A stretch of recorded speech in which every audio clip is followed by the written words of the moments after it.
मरियम नवाज जो है सिद्दीक़ फारूक साहब, वो फरमाती हैं इमरान खान को मुखातिब करके, तो कहती हैं कि तुम कहते हो कि तुम और अदारे एक पेज पर हैं, लेकिन याद रखो कि सफ़ा पलटते हुए देर नहीं लगती। क्या इस बयानिए का मतलब ये लिया जा सकता है कि नून लीग और स्टैब्लिशमेंट जो है वो एक सफ़े पे दोबारा वापस आ सकते हैं, जबकि बिलावल भुट्टो ने भी इसी किस्म का एक इशारा दिया है? मैं इसका जवाब देता हूं कि जब इमरान खान ने जो काम किया है वो बोझ बन जाए, यानी मुझे फौज सपोर्ट कर रही है, फौज मेरे साथ है, चीफ ऑफ आर्मी स्टाफ मेरे साथ हैं, और ISI को पता होता है कि वजीर आजम क्या कर रहा है, गोया जासूसी करती है ISI, और जनाब ख्वाजा आसिफ ने फोन करके, वो हार रहे थे तो मदद दी जीतने में और जितवा दिया गया, तो ये भी अपने मुंह से बता दिया, और यानी पूरी दुनिया के सामने कि जी आर्मी चीफ वो इलेक्शन में मुदाखलत भी कर सकते हैं और हारने वालों को जितवा भी सकते हैं। तो जब और महंगाई, बदउनवानी, खराबी, स्कैंडल्स, ये बात करके तो मेरा ख्याल है, बस मेरे 2 जुमले सुन लें। हाँ। इसमें जब वो ये सारा कुछ आर्मी चीफ पर डालते हैं कि इसमें मुझे आर्मी चीफ की, हम सब एक पेज पर हैं, तो फिर ये ताल्लुक बोझ बनता है और टूटता भी है। हम जब एक पेज की बात करते हैं तो फिर ये कहते हैं कि हुजूर हम आइन के मुताबिक चलेंगे, आइन के मुताबिक हर इदारा अपना काम करेगा तो रियासत पाकिस्तान तरक्की भी करेगी, वरना खतरनाक सूरत हाल बन सकती है। बहुत शुक्रिया सिद्दीक़ फारूक साहब। जनाब कैसर शरीफ साहब, मैं आपसे इसी सवाल का जवाब चाहूँगा कि इस क्या ये जो सूरत हाल बन रही है, और आप लोग भी जो सिर्फ महंगाई के ख़िलाफ़ तहरीक चला रहे थे पूरे पाकिस्तान में, कामयाब तहरीक आपकी चल रही थी, आपकी तोपों का रुख भी जो है वो इमरान खान की तरफ मुड़ गया है, तो ये सारे हालात क्या हैं? मेरा ये ख्याल है हावर साहब, जिस तरह पहले भी बात हुई मियाँ नवाज शरीफ साहब के बयानिए की, और इस तरह अभी सिद्दीक़ अल फ़ारूक साहब ने बात की, जिस तरह मौजूदा वज़ीर आज़म इमरान खान साहब मुख्तलिफ़ बयानात दे चुके हैं और बड़ी अजीबोगरीब उन्होंने गुफ्तगू की है, तो जमात इस्लामी तो ये समझती है कि इस पे कमीशन ऑफ ट्रुथ बनना चाहिए। ये बड़ी गैर मामूली बात है कि 3 दफ़ा का वज़ीर आज़म मियाँ मोहम्मद नवाज शरीफ साहब जो हैं वो भी बड़ी उन्होंने रूटीन से हट के बातें की हैं, और इसी तरह जो मौजूदा वज़ीर आज़म है वो भी बड़ी रूटीन से हट के बात कर रहे हैं, मुल्क के पाक फ़ौज के मुतल्लिक भी और यहाँ के इदारों के मुतल्लिक भी, और फिर जो ख्वाजा आसफ साहब के हवाले, ख्वाजा आसफ वाली बात जो है तो ये तो पाँव पे कुल्हाड़ी मारी है उसने वाकई। ये ख्वाजा आसफ साहब वाली भी जो बात उन्होंने की है, गवाह बन गए। तो ये हम ये समझते हैं कि इस पे पूरे मामले को ऐसे नहीं छोड़ना चाहिए, पूरी कौम इसको सुन रही है, लोग सवालात उठा रहे हैं, इस पर जमात इस्लामी का मुतालबा है कि कमीशन ऑफ ट्रुथ बनना चाहिए, ताकि जितने माजी में ये सारे वाक़यात हुए हैं, इस सारे वाक़यात की पूरी तहकीक के बाद एक रिपोर्ट आए। और जमात इस्लामी ये बार बार कह रही है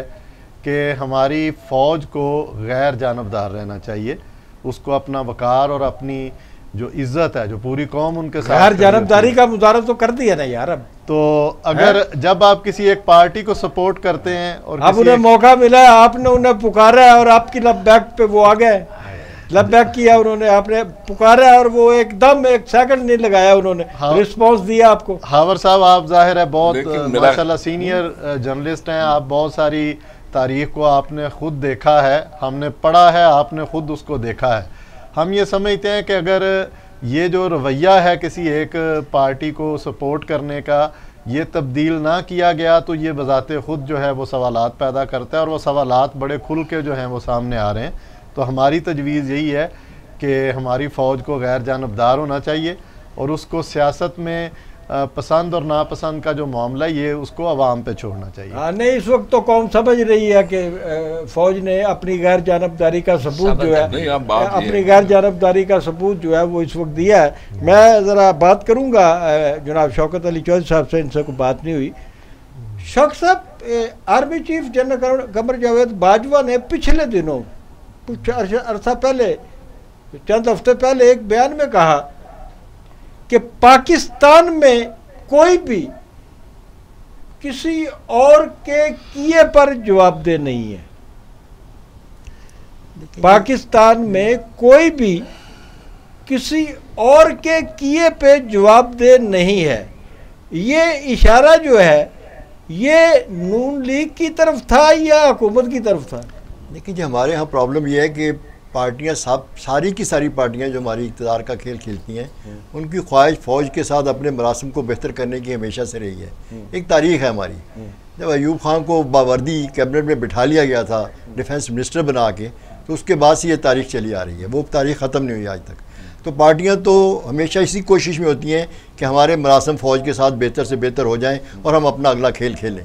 अब फ़ौज अपने हिसाब से, अब इसी बात को लेकर फ़ौज इस यहाँ तक पहुँची कि उसे पता है कि हम ही आल इन आल हैं, बाकी मामला कोई है नहीं। ये फ़ौज इस बात को हमसे ज़्यादा बेहतर समझती है और सबसे ज़्यादा बेहतर समझती है। अब ये पार्टियाँ क्लेम करती हैं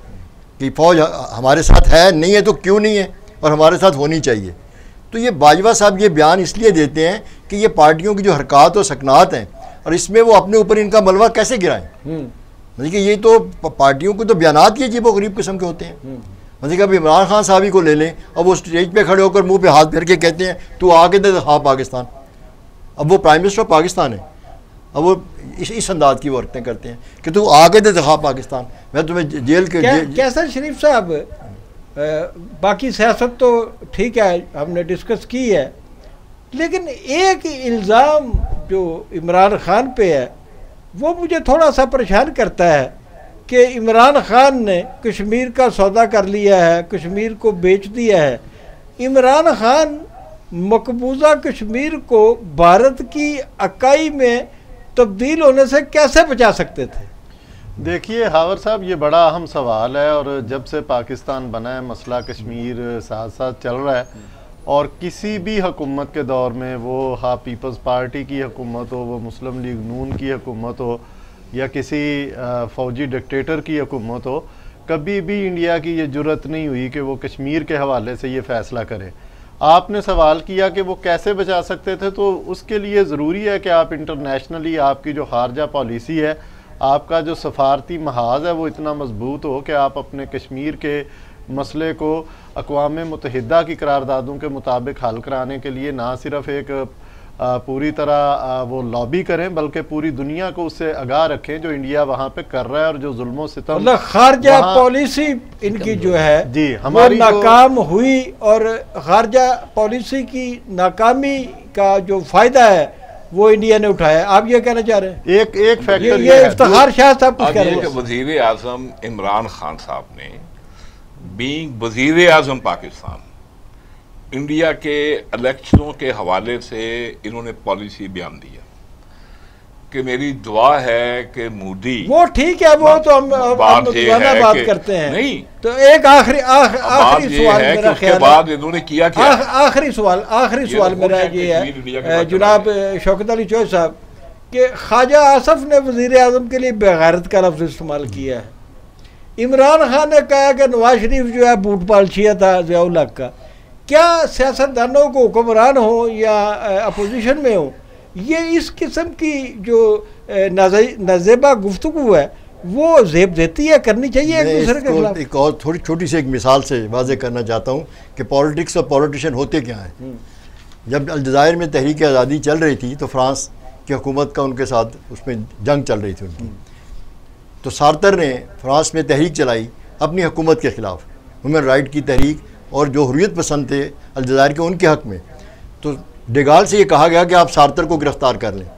तो डिगाल ने कहा सार्तर फ्रांस है, मैं फ्रांस को गिरफ़्तार नहीं कर सकता। ये है पॉलिटिक्स और ये है पॉलिटिशियंस।